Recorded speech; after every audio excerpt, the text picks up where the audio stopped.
A scandal surrounding high-end chocolate pushed the phrase bean to bar into the mainstream.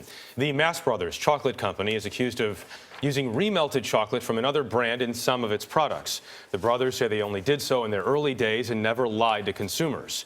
It's part of a larger debate about so-called artisanal products and why consumers are willing to pay more for them. Research shows Americans want more information about what they're eating. 59% look for products labeled natural, 66% search for locally produced items. Suzanne Vranica is the Wall Street Journal's advertising and marketing editor. Suzanne, good morning to you. Thanks for having me. So the Mast Brothers do say, they acknowledge they use some remelted chocolate, and they say they never labeled those bean to bar. But this, as we said, this is part of a bigger issue about labeling. Absolutely. It seems like every couple of weeks, another company is getting hauled into the social media sphere, and everybody's attacking them because guess what? Some of their marketing is not holding up to the promise. This all goes back to the changes that we're seeing in consumers' eating habits, right? Everybody's looking to be healthier. They're looking for single source. They're looking for GMO-free products. And so companies are responding because people are abandoning products that aren't healthy. So what do? You sort of have to use marketing techniques, different words. Clearly, they're trying to make better products in many cases, but a lot of times this is simple marketing. And so when it is marketing and it falls through, that's when you're in trouble from a company's perspective. So people are looking for truth in advertising, but you're saying this is any other business. Right. It's business, and companies are driven by profit margins and shareholder value, right? Not to say that companies don't want to do the right thing, but many times that's in a conflict with what actually goes on to making this stuff. So why would someone be willing to spend $9 a bar? What is it that people think they're getting? Because they think it's better, right? They think it's better. And clearly, you know, just because it's made a different way, if you really want to spend $9, it all depends on your taste, right? If it tastes better to you, then you should buy $9. I have a hard time feeling bad for people that want to spend $9 on a chocolate bar.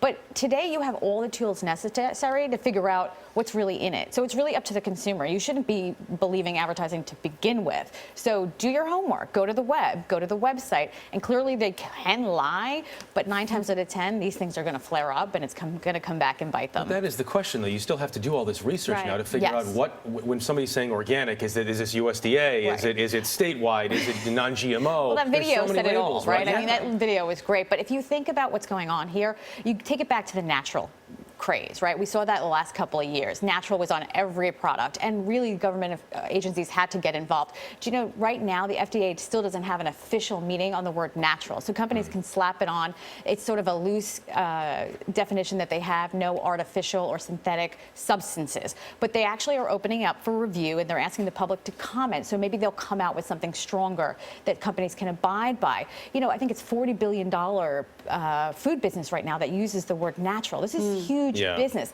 That doesn't mean it can be interpreted by different companies in a different way. And there's very few people out there checking up on this, right? Like there's not a whole task force looking at advertising every day. And by the way, it's not just the words, it's the colors and the labeling and the way they do it. Put trees and leaves on it and make it it looks green, and you just automatically think it's better, right? People just want to buy in, right? We always have bought into imagery, and advertising is always going to be around, and they get clever at it. And so today it's artisanal, right? Everything from Doritos to Domino's, not Doritos, I think it was artisanal McDonald's has an artisanal chicken sandwich. I had it. It all depends on what it means to the company and what it means to consumers. I think people assume that means some sort of small craftsman rather than handmade factory. But there's lots of wiggle room because no one's really defined it, at least from the FDA's perspective. So companies have a lot of wiggle room here. And so, you know what? If you really want to spend the extra buck, then you need to do your homework. And sometimes it's not very clear, so you have to wait for somebody to do a big expose on a company. I mean, we're seeing this in the bourbon category, lots of handcrafted lawsuits. Lots of companies have been removing the name, the word natural from their products because there was a rash of consumer lawsuits against them. So it'll take time, and guess what? By 2 weeks from now, there'll be a new word that we'll be talking about, a new marketing technique to get us all to buy and pay more. Meanwhile, I'm just hungry from looking at the chocolates over your shoulder now, Suzanne. I'm sure they still taste great. Margaret wants an artisan grilled chicken sandwich right now. No, the veggie version. I just want the chocolate, actually. Suzanne Vranica, thank you very much. Thanks for having me.